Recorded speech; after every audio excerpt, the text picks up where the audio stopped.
শিক্ষার্থীদের উপর হামলার প্রতিবাদে জড়িতদের গ্রেপ্তার সহ ৫ দফা দাবিতে ক্লাস পরীক্ষা বর্জন করে রাজশাহী নগরীর ভদ্রামোড়ে সড়ক অবরোধ করে বিক্ষোভ করেছে রাজশাহী প্রকৌশল ও প্রযুক্তি বিশ্ববিদ্যালয়ের শিক্ষার্থীরা।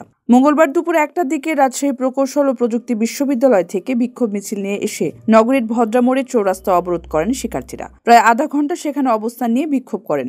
এর ফলে নগরীর ভদ্রা এলাকায় যানজট তৈরি হয়। আন্দোলনকারীদের ভাষ্য, গতকাল সোমবার সন্ধ্যায় শহরের পদ্মা আবাসিক এলাকায় দোকানদারের সঙ্গে কথা কাটাকাটির জেরে স্থানীয়দের সাথে রুয়েট শিক্ষার্থীদের সংঘর্ষ হয়। এতে অন্তত ১০ শিক্ষার্থী আহত হন। ৩ জন হাসপাতালে ভর্তি রয়েছেন। তারই প্রতিবাদে এই বিক্ষোভ। তাদের দাবি, হামলাকারীদের দ্রুত গ্রেপ্তার ও শাস্তির মুখোমুখি করতে হবে। নগরীর বিভিন্ন আবাসিক এলাকা ও মেসে থাকা শিক্ষার্থীদের নিরাপত্তা প্রদান করতে হবে। রুয়েটের যন্ত্র প্রকৌশল বিভাগের শিক্ষার্থী সানজিমুল ইসলাম বলেন, সড়ক অবরোধ তুলে নিলেও আজকে সারাদিন তাদের ক্লাস পরীক্ষা বর্জন কর্মসূচি থাকবে। রুয়েট প্রশাসনকে ২৪ ঘন্টার আলটিমেটাম দেওয়া হয়েছে। এর মধ্যে ব্যবস্থা নেওয়া না হলে আমরা লাগাতার আন্দোলনে যাব। রাজশাহী মহানগরীর চন্দ্রিমা থানার ওসি মতিয়ার রহমান জানান, রুয়েট প্রশাসন বাদী হয়ে মতিহার থানায় ৫ জন নাম উল্লেখ্য ও ৫০ জন অজ্ঞাতনামা আসামির বিরুদ্ধে মামলা করেছে। পুলিশ অভিযান চালিয়ে স্থানীয়দের মধ্যে ২ জনকে গ্রেপ্তার করেছে।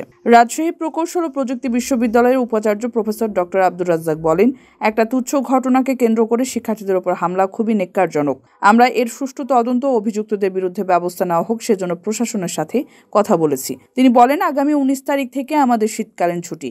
ইতিমধ্যে অনেক ডিপার্টমেন্টের ক্লাস পরীক্ষা হচ্ছে না। যে ২-১টা ডিপার্টমেন্টের ক্লাস হচ্ছে তারা ক্লাস বর্জন করেছে। আমরা আশা করছি আগামীকাল যাতে ক্লাস হয় সে ব্যাপারে উদ্যোগ নিতে। এ বিষয়ে দ্রুততম সময়ে পদক্ষেপ গ্রহণ করতে হবে, জড়িতদের শাস্তির আওতায় আনতে হবে এবং চোর এবং ছিনতাইমুক্ত করতে হবে। চতুর্থ, রুয়েটের আশেপাশের এলাকাকে মাদক মুক্ত করতে হবে। পঞ্চমত, রুয়েট ক্যাম্পাসে বহিরাগতদের আনাগোনা এবং প্রবেশের উপরে নিষেধাজ্ঞা জারি করতে হবে যথাযথভাবে। অর্থাৎ বাইরে থেকে কেউ এসে যাতে রুয়েট ক্যাম্পাসে কোনো ধরনের বিশৃঙ্খলা গোলযোগ না করতে পারে সেই বিষয়ে যথাযথ পদক্ষেপ গ্রহণ করতে হবে। এবং রুয়েট এবং এর আশেপাশের যে ব্যবসায়ীরা আছে, যে মুদি দোকানদাররা আছে, হোটেল ব্যবসায়ীরা আছে, তারা রীতিমতো রুয়েটের শিক্ষার্থীদের সাথে নিয়মিত দুর্ব্যবহার করে থাকে অনেকেই। তো এই বিষয়গুলোতে পুলিশ প্রশাসন সহ সবাইকে যথাযথ পদক্ষেপ গ্রহণ করতে হবে। আমরা আশা করি পুলিশ প্রশাসন সহ জেলা প্রশাসনের যারা আছেন আপনারা এই বিষয়গুলোতে দ্রুততম সময়ে পদক্ষেপ নেবেন। ২ জন অপরাধীকে গ্রেপ্তার করা হয়েছে, বাকি অপরাধীদেরকে যাতে দ্রুততম সময়ে গ্রেপ্তার করা হয় এবং যে সমস্যাগুলো বলা হয়েছে সেই সমস্যাগুলো নিরসনে দ্রুততম সময়ে পদক্ষেপ নেওয়া হয় সেই ব্যবস্থা দিতেই আজকের আমাদের এই আন্দোলন, আজকের এই অবরোধ কর্মসূচি।